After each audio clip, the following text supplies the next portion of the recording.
د کہانی شروعات کیږي د سال 1965 نه چې په امریکا کې جنگ ختمېدو والا دی او دې کې مونږ یو کیپټن وینو چې هغه سره په لاس کې د سونې سکه وي او هغه دغه سکه سبقسو کې ایښې وي او یو جهاز ته وړي چې په هغه باکس باندې CSA لیکل شوی وي چې دې کې اچانک په دې باندې حمله وشي او دې کې دا کیپټن وي چې زر دا جهاز دی وبو ته ورکوس کې او هغه د جهاز د انجن هم بند کی چې دې سره دشمن ته دوی نخکاری او دغه سیوش دوی کامیابی سره د هغه ځای نه وځي او اوس دا کہانی مونږ ته ډیر کلونه پس خي چې د WHO په یو وین کې ډاکټر صوفیا ناست وي او هغه د افریقې لاس ویګس ښار ته راغلی وي ولې چې الته یو عجیبه بیماری پیلو شوی وي او صوفیا یو بل مریض چې کوي چې هغه تم دا بیماری لګېدلی وي او دا مریض مور وي چې د پلار سره تلو کار لپاره او هغه ځنه چراغلو نو دته دا بیماری ولګېدا نو دلته ډاکټر صوفیا د سینیئر ته وي چې دا شپږم کیس ته او موږ نه پکاره چې دا فایل زر تر زر WHO ته ورسو نو دلته ورته دا سینیئر وي چې دومره کم کیسونه د پاره زمونږ به څوک مدد ونه کی نو دلته ورته صوفیا وي چې زبا غمالي نو میخار ته زم چې کم ځکه دا بیماری خوره ده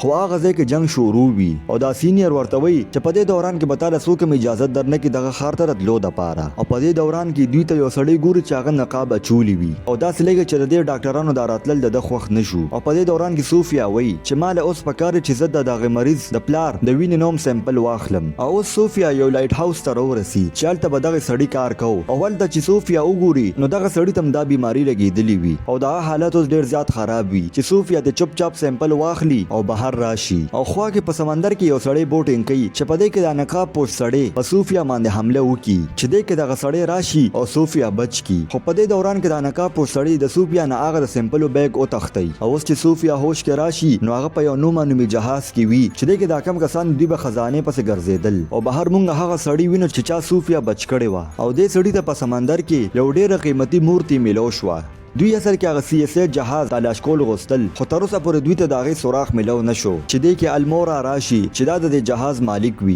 او صوفیا چې چا بچ کړ د هغه نوم ډګ وي او دلته المورا ډګ ته وي چې د دې مورتي زر در زر صفایو کا ولې چې دا به په میوزیم کې एकदम مونږ به یو غټه پارټي کوو او اوس په میوزیم کې هغه مورتي کیدي او دا اصل کې د افریقې د بادشاه قبر وي چې دا یو ډیر قیمتي وي او ډګ یو نایجیرین ډیلر لراشي چې هغه ورته یو سکو خو چې په هغه باندې CSA لیکلی وي نو دلته چې ډګ دا وګوري نو هغه وي چې دا زما یو ډیر لوی خوب دی چې زه دا خزانه پیدا کم او په دې پارټي کې مونږ د میسکوټ کمپنی مالک وینو چې هغه په دې خزانه تلاش کولو کې پیسې لګولې وي او داغه ملاقات صوفیا سروش او داغه په مالی خار کې ډیر جان پہچان وینو دلته ورته صوفیا وي چې ما په چل دغه خار ته وردن نه کار نو دلته ورته د کمپنی دا مالک وي چې آل تتل ډیر زیاته مشکل ده خو زه به در لسنه اصله روباسم او لګ وخت پس دغه مال تراشي او هغه الموره ته هغه سکه وخی او هغه ورته وي چې دا په مالی خار کې اوسیدونکو یو کس ته ملو شوی ده او ما ته داسې لګي چې ضرور به دغه جهاز هغه ملبم دغه ځای کې وي او په سبا دوی هغه ځای ته تلو والا وي چې په بندرګاه کې صوفیا او ډاکټر جیک ملو شي چې هغه ورته وي چې مونږ به هم د سره وزو هغه مالی خار ته او اوس دوی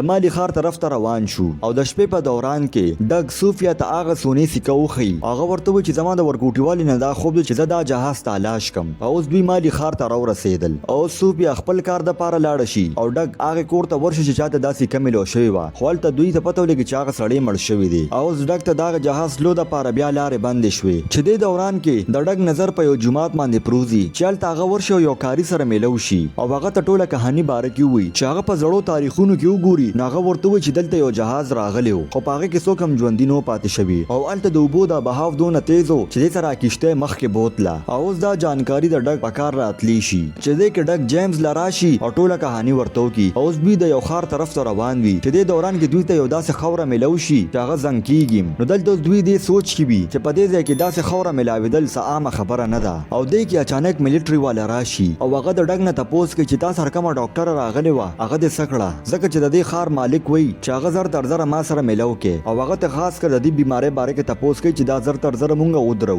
دلته ډګ پوښي چې ضرور څه ګړبړ دي چې دې دوران کې ډګ دوی ته وایي چې دا کشته به سایت ته ولګو خبره به وکړو چې دې کې ډګ د دوی طرف ته یو پړی ورختا کی واغه پړی خپل کشته سره وتړي چې او دې کې هغه جیم سوي چې د کشته د سپیډ تیز کا چې دې سره هغه څنګه د کشته د سپیډ تیز کی دې سره د ملټري د کشته ووري او ټول په دې بو کې را پریوزي او اوس جیم دا تار کټ کې دا غزه نه و تختی خو مشکل لا اوس هم نو ختم دې کې یو دوه کشته نورم دوی په سیو لګي او هغه دوی باندې یو شانډه ځکي نو دې کې اوس ډاکټر پته لګي چې موږ بچ کېدو والا نه یو نو هغه جیم سوي چې موږ به د دې کشته نه ټوپ کوو او د دوران کې هغه د دې کشته د فیول ټانک دا پایپ کټ کی چې دې سره لیکیج شروع شي او هغه دوه کشته چې څنګه دوی لاره ورسي نو دا درې وانه تیوبو ته ټوپ کی او دوی په دې فرشته من یو شاندې شروع چلته یو زبردست دماکه وشي چې دې کې هغه پولیسان مړ شي او دوی اوس د دې سن ناروزي او هغه سره خوا کې یو کور ته راشي چې دې کې روډي وای چې زمونږ خو جهاز هم برباد شو او اوس په مونږ دا جهاز تلاش کول او درو نو دې کې ورته ډګ وای چې اول دغه پرې دا اول مونږ هغه ډاکټران پیدا کوو خدا د دوی لاس ته ورغلن لوغي به مړ کی او دلته ډګ روډي ته وای چې تزر بورډر پارک او المورا لاړ شه او هغه په خپل جیمز سره دوه ډاکټرانو تلاش کول په سیوزي او بل خو صوفي او ډاکټر جک یو کلی تر ورسی چې هغه کلی کې د انسان نوم او نشان پته نه لګي اول د ډیره زیاته خاموشي وي او هغه نه پس هغه یو داسې کور ته ورشي چې الته تش لاشونه پراته وي او د دې مرګم د هغه بیماری د وجه شوی وي نو چې څنګه سهار شي دوی د لاشونه خخ کی اوس په دې کلی کې صوفیا ته یو کوی ملو شي خودي کوی کې وبنوي او هغه په خپل ورکوشي دی کوی ته او هغه چې څنګه د دیو بونه سیمپل واخلي نو دې کې ورته جای کوی چې ملټری والا راغلي دي او هغه صرف جای پری دی نور ټول ولي چې صوفیا چپ چاپ خطه ولاړی او ډیره زیاته یاره کی وي او دې کې د مالی خار مالک راشي چې دغه کاظم نوم وي او کاظم جیک ته وایي چې ډاکټر صوفیا سشوا او د دې هلیکاپټر आवाज ډګم ووري چې هغه وایي چې ډاکټران به آس پاس وي او دې کې کاظم په غوسه کې راشي او دا جیک ولي او مړ یې کی او هغه د خپل کسانو ته وایي چې زر تر زر ډاکټر صوفیا مال را پیدا کې او د کاظم کسانو هر طرف ته قتلونه شروع کړل او په یو ټایم کې د ډګ ژوندګیم خطر کې و او دې کې صوفیا بهر روزي او د کاظم دا کس مړ کی او د خپل سینیئر ډاکټر جیک د مرګ د وجه صوفیا ډیره زیاته خفه شي خدل د ورته ډګ وایي چې زر تر زر موږ د دې ځنه وتل پکار دي اوس دوی د کاظم د میلیټری ایریا نه وځي خو دوی چې کم ځای ته راغلل هغه ځای د خطرې نه خالی نه و څه کسان په اس په سواره راغلل او دوی یې گرفتار کړل خپل راجا ګواډیګو له بوتلل نو ګواډیګو د دې نه تاسو کې ورته وایي چې تاسو سره دلته راغلی یې دلته ورته صوفیا وایي چې زه یو ډاکټر یم او زه د یو بیماری جانچ پړتال لپاره راغلی یم نو ګواډیګو چې د بیماری نوم موري هغه صوفیا ځان سره یو کمرې ته بوزي چې الته ډیر خلک پراته وي او سپه کې مړم وي نو صوفیا چې دوی چک کی نو دوی ته هغه بیماری لګېدلی وي او صوفیا ورته وایي چې د دې بیماری جانچ پړتال لپاره خو زه راغلی یم لږ سوچ نه پس ګواډیګو دوی له اجازه ورکړي په دې ښار کې اوسېدو دپاره او اوس چې صوفیا د اوبه چک کی نو هغه ته پته ولګي چې چا په دې اوبو کې زهر میلاو کړي دي او دا قدرتي نشي کېدی نو هغه زر د ګواډیګو له راشي ورته ووایي نو هغه ورته وایي چې زر تر زره معلوم کړي چې دا زهر پکې چا چولی دي او چې زما نه څه مدد کېږي زه به هم کوم او بل خوا جې ماشومانو ته فوټبال ښیي چې دې کې هغه نه فوټبال خطا شي او یو داسې ځای ته راشي چې هلته ډېر عجیبه پینټینګ جوړ شوي وي او دلته د حیرانۍ خبره دا وه چې دا پینټینګ دا جهاز باره کې و چې کم جهاز پسې دوی د ډېر وخت نه لګېدلي وو او دلته جیمز ته پته وچلي چې دا دلته په یو رګستان کې خښ دی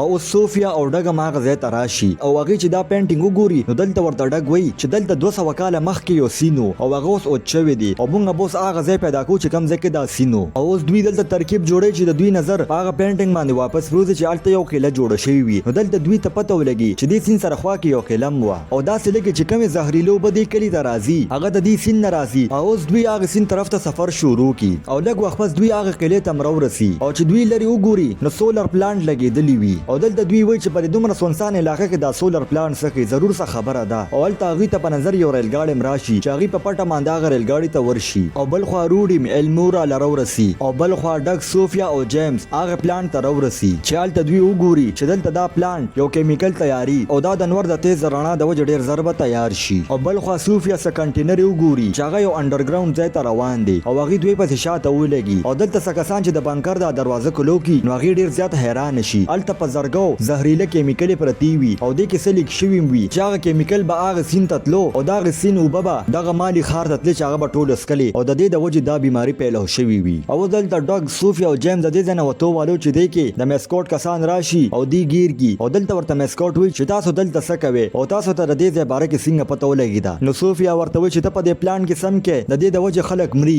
نو دلته ورته میسکوټ وایي چې موږ دا زهریله ګیس راغونډو هغه سوځو نو دلته ورته صوفیا وایي چې ستا د دې زهریله ګیس لیکیج د وجې دا په سین کې ملاویږي او دا سین اوبه د مالي ښار خلک څکي چې د دې د وجې هغوی ته بیماري ولګي او څه کسان ترې مړه شو او بل خوا د میسکوټ کسانو ډګ او جیمز یې تړلي وي او دا هغه ځای نه بوځي چې دی کې جیمز هغه سره د سونې یو سکه وي او په هغې باندې هغه د ټرک د شاته دروازه کولو کی چې هغې سره هغه د دې ټرک نه بیل شي او بل خوا میسکوټ کاظم سره میلو شي او کاظم ته د صوفیا هغه خبرې وکړي نو دلته ورته کاظم وایي خو ته دا پلانټ باندې بند دی که خو ما ته به خپلې پیسې هره میاشت کې میلاویږي او په ما هېڅ فرق نه پروزي کو خلک مري او کو ژوندي اوسي او بل خوا ډګ المورا ترنګ وکړي او هغه ته ټوله کهاني ووایي او د سونې هغه سکه خرڅه کړي او په هغې ډګ یو ګاډی واخلي او هغې سیده ګواډیګو له لاړ شي او ورته ووایي چې موږ له کسان راکړه چې موږ کاظم سره جنګ وکړو نو دلته ورته ګواډیګو صاف مننه وکړي او ورته ووایي چې کاظم سره څنګه هتیار دی هغسې موږ سره نشته خو ګواډیګو هغه ګاډی ډګ له ورکړي چې د کاظم نه یې غشتی و او اوس ډګ هغه ګاډي کې راشي دې پلانټ ته او هغه په ګیټ باندې ودرېږي خو هغه په زبردستیا را ننوزي او اوس میسکوټ تم پته ولګي چې دې پلان ته خو څوک رادن نشو. اوس چې ډک جیم سره د پلان ته راشي نو هغه د ډیر زیات حیران شي ولې چې هلته څوک هم نه وي او بل وایو هلیکاپټر راشي او میسکوټ صوفیا په زبردستۍ ځان سره بوزي چې هلته ډګ راشي. خو په دې دوران کې د میسکوټ یو کس ډګ له دې کور کې چې هغه د هلیکاپټر نه لاندې را خطا کی خو صوفیا هغه دوران کې د دې هلیکاپټر نه راټوپ کی چې اوس ډګ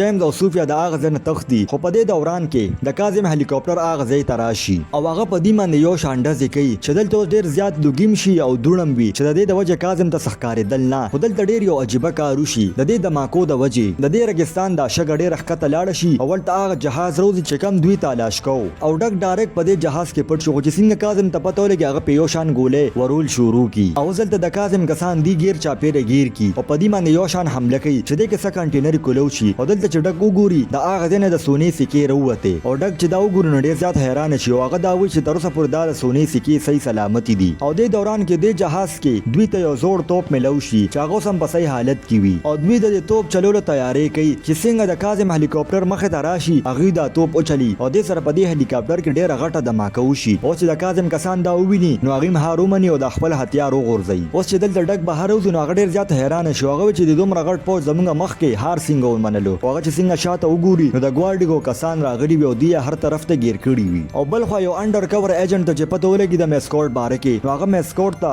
او بو کې هغه زهر واچي چې کم دوی د مالی خارو بو کې اچولی او هغه به موس پاغه مرګ باندې مري او بل خو ډګ دا خزانه د ګواډیګو په خلکو کې تقسیم کړه ولې چې په دې بیماری کې ټول زیات نقصان د دی شوی او دې سره دا کہانی ختم شوه. کو تاسو دا کہانی خوښ شوی نو دا ویډیو در سره لایک کړئ او چینل در سره سبسکرایب کړئ.